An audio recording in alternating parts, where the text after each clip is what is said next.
Rick and Morty Season 6 is underway after a premiere episode that spoofed Avengers Endgame with great success. Created by Justin Roiland and Community's Dan Harmon, Rick and Morty has been one of Adult Swim's most popular programs since it first debuted in 2013 and is notable for having maintained its high quality over a number of seasons. Rick and Morty Season 6 sees the return of all the principal voice actors, including Roiland himself as Rick and Morty, Chris Parnell as Jerry Smith, Spencer Grammer as Summer Smith, and Sarah Chackey as Beth Smith. Another major returning player in Rick and Morty Season 6 is the series' longtime composer, Ryan Elder. Though Elder may be best known for his work on Rick and Morty, the prolific composer has also contributed music to a number of projects including The Boys' Presence, Diabolical, Inside Job, and The Boss Baby. Back in the Crib. Elder has worked on Rick and Morty since its inception and has contributed to a number of the show's best-loved musical moments, including the song Don't Look Back, which was featured in the Season 4 finale.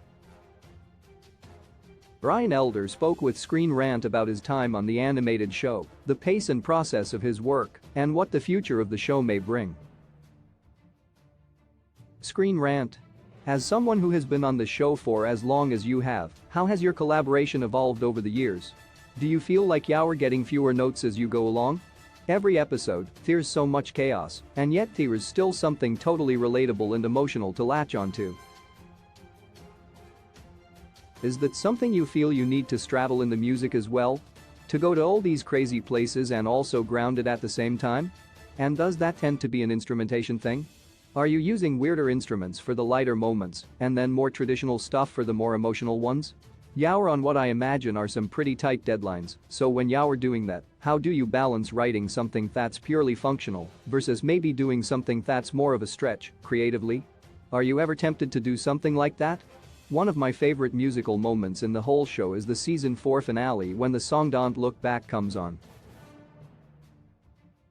I know you can't say if you're going to have any moments like that in this season, but what does it take for something like that to happen in the show?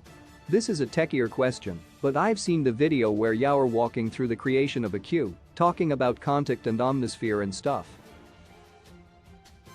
Especially with the deadlines that you're on, how much are you creating your own patches and sounds, or are you just pulling something up and tweaking it a little bit? Do you have a bank of presets that you use? Are they sound effects, or did he take vocals and pitch them? You've done so much animation work.